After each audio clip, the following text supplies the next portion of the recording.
I have never felt more scared in my life of someone, to be in a room with someone.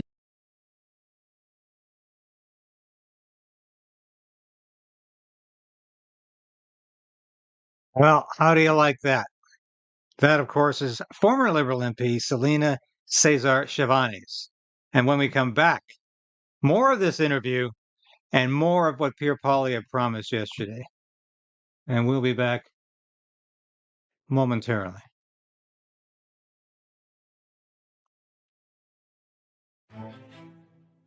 So we are in a very precarious position in this country.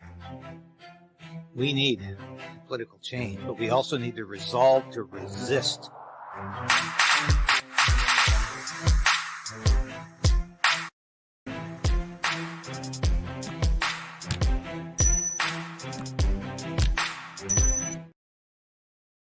Thank you for watching, and thank you for subscribing.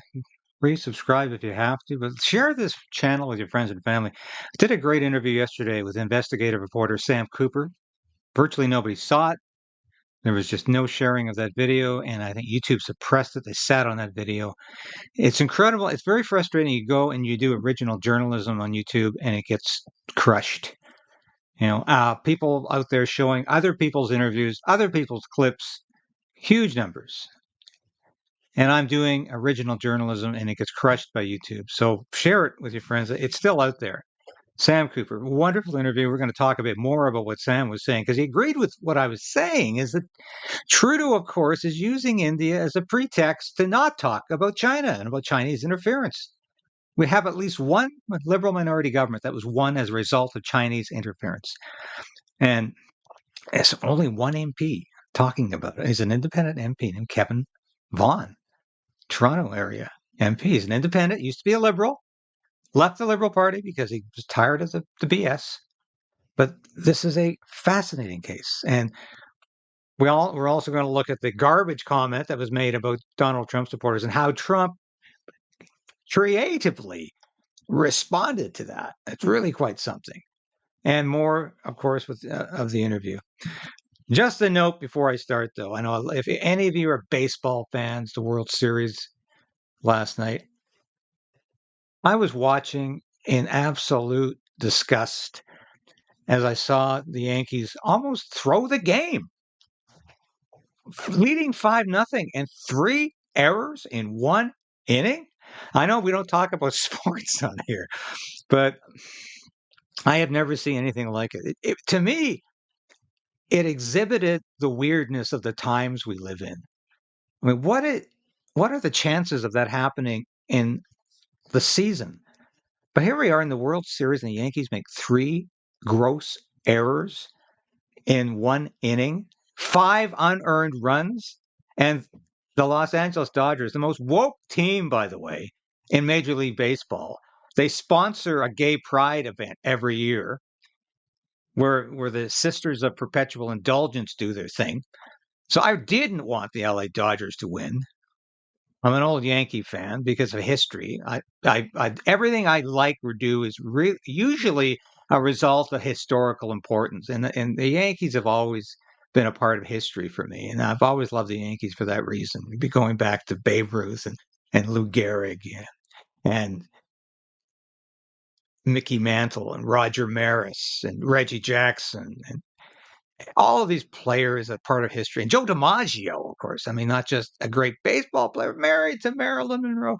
I'm getting off topic, but I had to mention that this morning because I watched the game last night and I'm just thinking, what is going on here? What a weird period of history we're living in. And we'll get into that in a minute. But I want to show you a question yesterday before we get to Pierre Poilievre talking about naming the names. This is what happened yesterday in the question period with Kevin Vaughan having the audacity to raise the foreign interference question again. A member from Spadina, Fort York. Mr. Speaker, the Prime Minister wants to talk about national security. Let's do it. On New Year's Eve, Canadians will be ushering in the Hogue Commission's final report on foreign interference. But meanwhile, media continue to provide insight as to who are the infamous 11 parliamentarians in the pocket of China. Mr. Speaker, does the Prime Minister have trouble sitting at the cabinet table when he must witness unrelentingly know that at least one of his ministers is not working in the service of Canada, or is he entirely witless?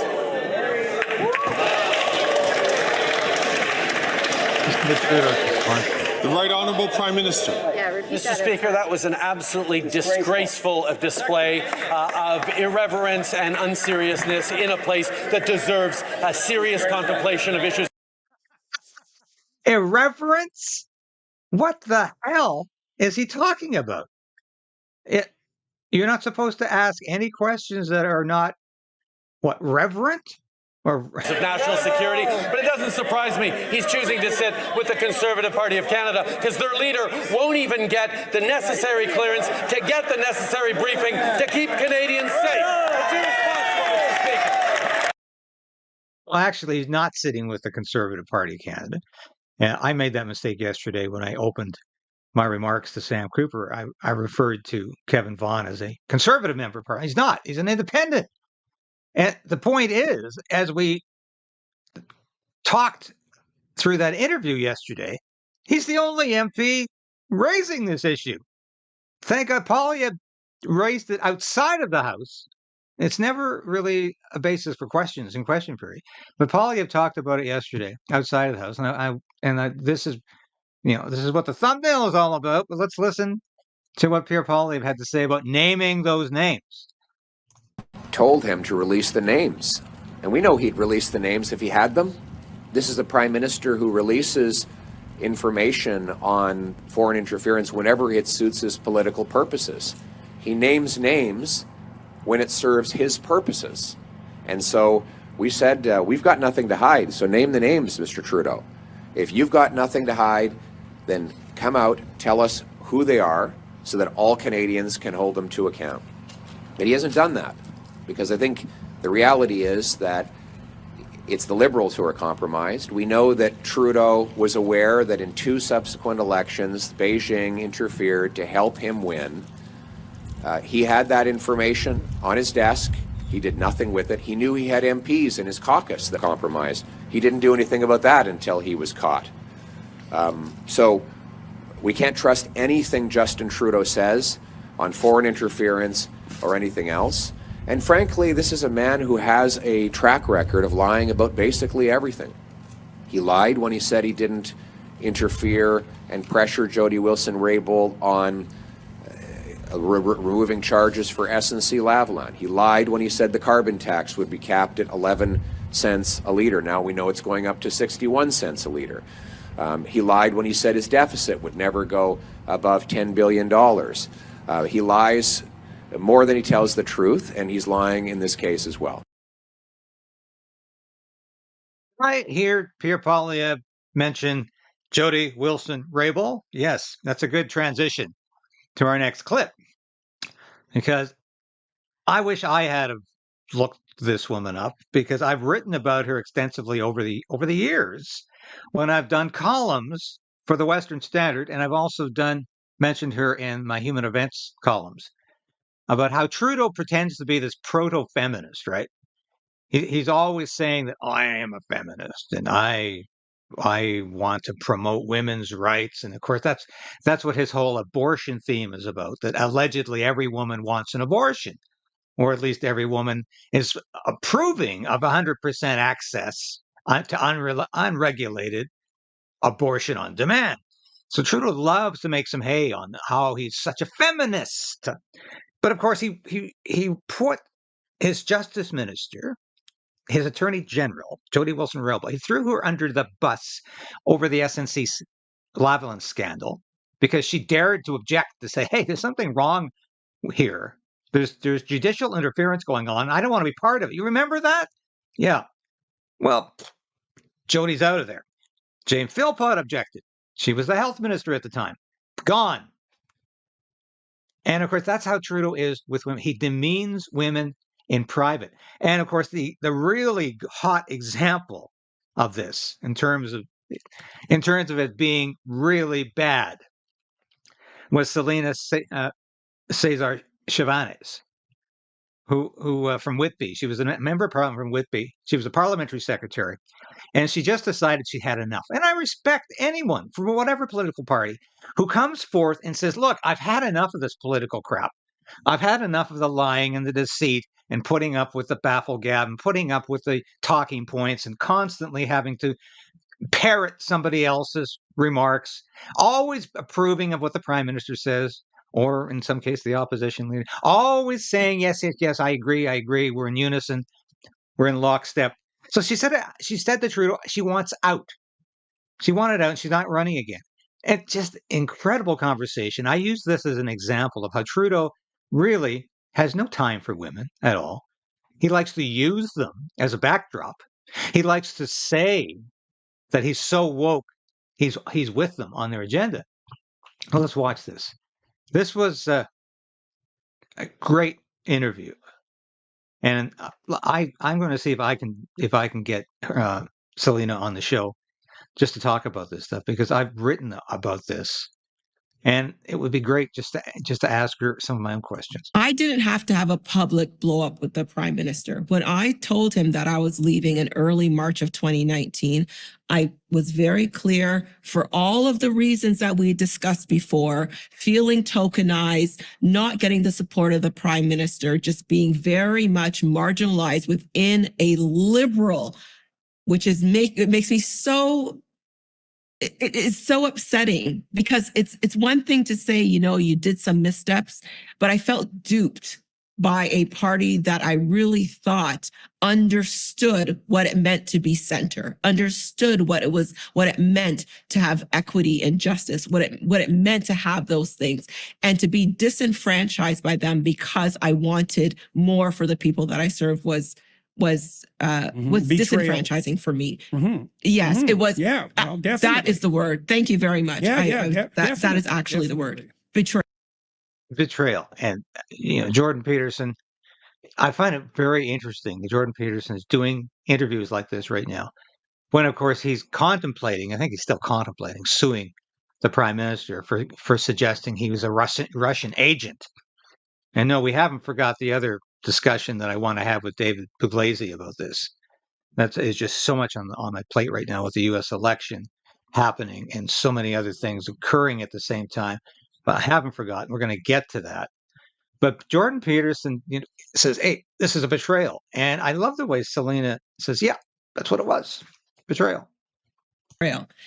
And so I called the prime minister and I said, "Look, I'm not running again." I didn't even have to give a reason. I said, "I'm not running again. It's 4 years. I'm not getting a pension. I'm not getting anything. I just don't want to do this." He said, "Well, that was the same day that Jody Wilson-Raybould had stepped down. He couldn't have two women of color leave at the same day." That's what he told. Now that to me is the most incredible remark made during this conversation. And Jordan Peterson just lights up here, because this is indicative of how hypocritical and how cynical Justin Trudeau is. I think if you define Justin Trudeau, it's narcissistic, it's egocentric, it's hypocritical, it's projecting, and it's cynical. That's something most people wouldn't attribute to Justin Trudeau, because they think, well, he might be a pompous fool, but he really does believe what he's saying. Does he? No, he doesn't. Clearly, he's saying, hey, the optics are bad here. And it even gets better. He actually says, hey, I can't believe you're going to bring up my white privilege. You. Really? Like, dude, that's not my problem. That was his first response to your... Yes. Okay, so no, I'm going to play psychologist here for a minute, okay? Because that's really not, that's seriously not good, right? Because if he was a wise man and if he was a mature man, he would have understood that you divested yourself of your business. Your life took quite a turn, and that even if you two didn't get along, the fact that you'd been in government for only 4 years and you were leaving without running for re-election, without a pension, meant you were going back to square one in many ways. And so the first thing he should have said, even if he would have been somewhat truly self-aware and still putting his own interests first, he should have at least had the bloody sense to act as if he cared about what you were telling him. The fact that his first response was, I'm dead serious about that. Like, even if he was faking it, you know, even if he was a wise faker, the first thing he should have done was said like something like, well, you know, I know we've had our differences. I really appreciate your service. You put an awful lot on the line for this. It's really unfortunate it didn't work out. Is there anything I can do for you to make your departure more straightforward? I wish we could have worked together more sincerely, right? Definitely, definitely. And then if he was a genuine human being, so to speak, that would have actually bothered him. But the fact that he came out and said, I can't afford to have 2 women of color leave me the same day, like, all that means is that every single thing that you regarded as a betrayal was in fact a betrayal. Absolutely. That's absolutely inexcusable. But wait, there's more. That's not all he said. That was the first thing he said. So I said, you know, Justin, perhaps if not today or tomorrow or at some point in the future, you'll understand the level of sacrifice that I've made to be in this role. And I repeated it again, not today or tomorrow, but someday I hope you understand the level of sacrifice. And then he was not happy with that. He said, oh my God, Selena, I can't believe that you're talking about my privilege. I was like, read white privilege. This is, of course, one of the standard expressions of woke ideology. That if you're white, which Justin Trudeau is, you're born into privilege no matter how poor you are, that you're always going to have a racial privilege. I don't think Selena believes that for a minute. Justin Trudeau says, hey, I can't believe you're accusing me of having white privilege. What? He said, you know, he started talking about the fact that he has, you know, had death threats too. And that, in my mind, I'm going, but you have an RCMP detail. When me and my kids had death threats, I didn't have anybody, right? Like, so there's a lot of stuff missing from this story, Jordan, that I'm not putting out. But he went on and how I needed to appreciate him because he came to the riding during the by-election and how I should be, you know, grateful to him. And I just was like, oh, hell no. And I said a few choice words to him after that because I lost it at that point. And yeah. What did you say? The point of me. Say? Oh, what did you tell him? Bad well, words. You can tone it down. What were you conveying? Put it that way. I was conveying that I wanted him to know who did he think he was speaking to. Like, I'm not a child. I'm not someone that he could just reprimand. I'm a colleague. And as a person in a professional capacity, if he had went off the way he did with me on someone else, he would have been taken straight to HR. And that doesn't happen because he has parliamentary privilege. And so he's able to get away with those kinds of things. And I wanted to make him darn sure that he was not going to get away with it with me. And I knew that he called on the Prime Minister's line. And so I know that whatever I'm saying that happened in this exchange is recorded somewhere. Interesting. Remember how there was such outrage over Richard Nixon having tapes secretly recording people? Selena just revealed that Justin Trudeau is taping everybody's conversations. I'm not surprised. Of course he is. But this is actually news. I don't think this has ever come out before, that he's recording everything because he wants to. And I bet you he's also editing it after hours because nobody's asking about it. Fascinating revelation. I told him, absolutely not. You are never going to speak to me like that again. You know, that could be the slogan for any campaign. Who does Justin Trudeau think he is? And I love this clip because this is a woman who fought back against his bullying. This is what this is. This is Justin Trudeau bullying another member of parliament because she wasn't playing the game. She wasn't staying on side, and good for her. Now, I could show you more, but I'm not going to rip off any more of Jordan Peterson's interview. I'd like to get my own, and I encourage you to go to Jordan's station if you already haven't. Watch the whole interview. It's fascinating. And yet she does say, as I played at the very beginning, she was scared. This man is unhinged at times. He's dangerous. Now, talking about unhinged, the last segment here, can you believe the Democrats did it again? Now, I know everybody's, please don't turn the set off. We need to talk about the U.S. election. It's days away. It's next Tuesday. Donald Trump is poised to win unless there's massive corruption and massive cheating, which nobody this time is going to buy because Kamala Harris is so far down. Even the polls the Democrats used to use are now saying she's behind. She's behind in every battleground state, with the exception maybe of Nevada. Trump is way ahead in Pennsylvania. He's way ahead in Ohio. He's way ahead in Wisconsin. He's way ahead in Michigan. And Arizona. Nevada is the only questionable state. He has got this locked up. But of course, where do the Democrats go? In 2016, you will recall Hillary Clinton made the infamous remark about Republican supporters or Trump supporters being basket of deplorables. So Joe Biden has gone one step further, and they're Joe garbage. Biden shocked the world and possibly cost Kamala Harris the presidency with a brash comment labeling Trump supporters garbage during a CNN interview.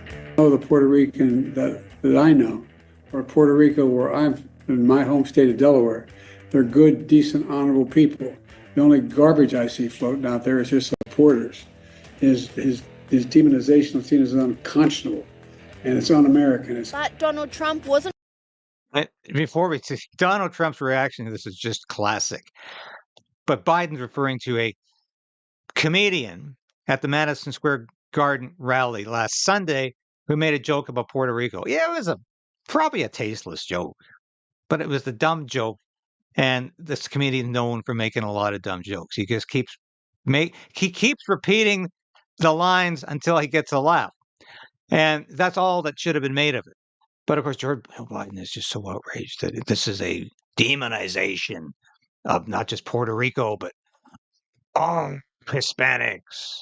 And this is, but he took the bait. Joe Biden took the bait and decided to demonize Trump supporters. Going to let the scandal go to waste.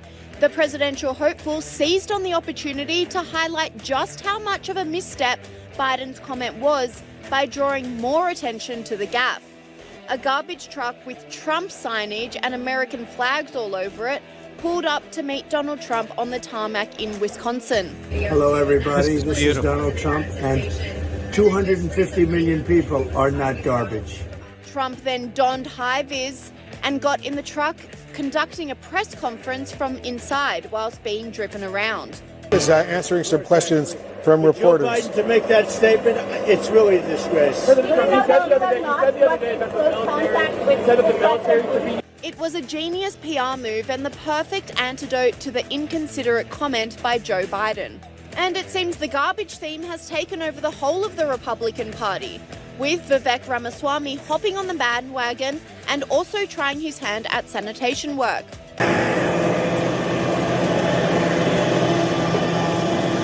All right, let's do it, man. I mean, the people surrounding Trump right now, it's a dream team. I've heard people compare it to the Avengers, and let's not get ridiculous, but you've got Vivek Ramaswamy, this really dynamic entrepreneur who was also running for the Republican nomination.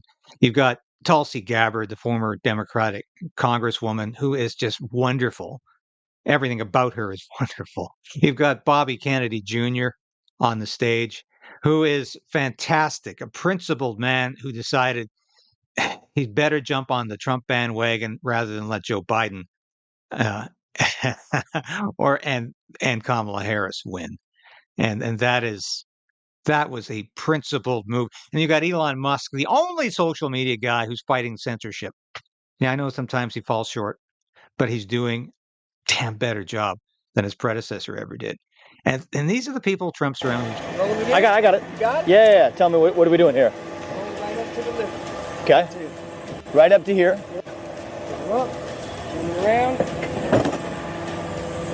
Pretty much right there. Always lift the lid open. Wait, is it on? Yeah. All right, sweet. Lift open, and then what are we doing? Pull them both out. Pull them both out.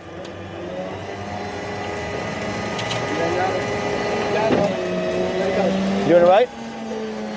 Pull this one back too, or you good? Yeah, you're good right now. Sweet. Social media commentators were shocked and amazed at the stunt, with this commentator saying, "This man is taking questions from the press in a garbage truck. Yes, for real. This is better than McDonald's." And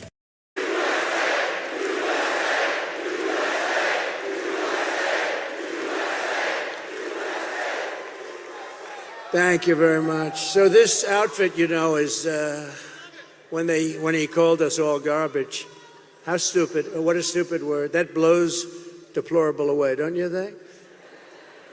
Of course, I thought irredeemable when she said deplorable or irredeemable. I thought irredeemable was actually worse, but deplorable seemed to catch up. But this garbage stuff blows it away. So I'm in this beautiful plane. I'm enjoying myself. Have a wonderful suit on.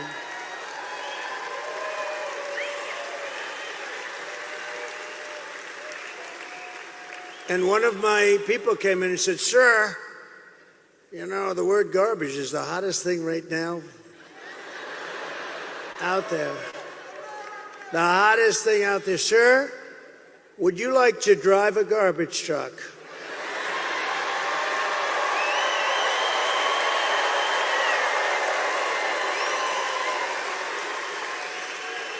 Now, we're about, 30 minutes from landing. We had to do this pretty quick. I said, "It's sort of cool, though, isn't it? Because, And I said, I think that's okay, but, I don't feel comfortable wearing a suit."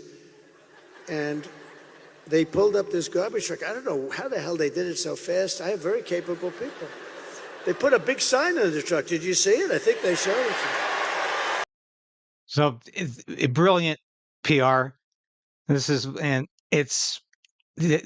This campaign has become electric in the last couple of weeks.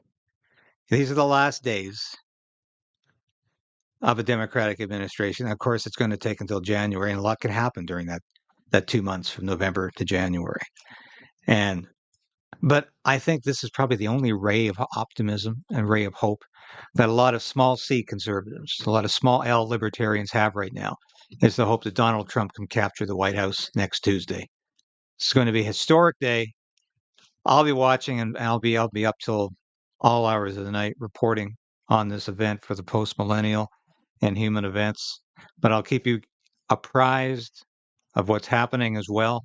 This is going to be an exciting day. Encourage you all to stay tuned, because believe me, what happens in the United States has incredible ramifications and consequences for Canada and for conservatives, small c and large, in this country. This is going to be a good news day, and we need more of them. Stay tuned on what's happening in the House of Commons. Jagmeet Singh can't decide what the hell he's doing from one day to the next. Might vote against the government? Probably not. He doesn't know. He knows the best he can come up with in the next election is the leader of the official opposition. He's not going to be prime minister, and he knows that.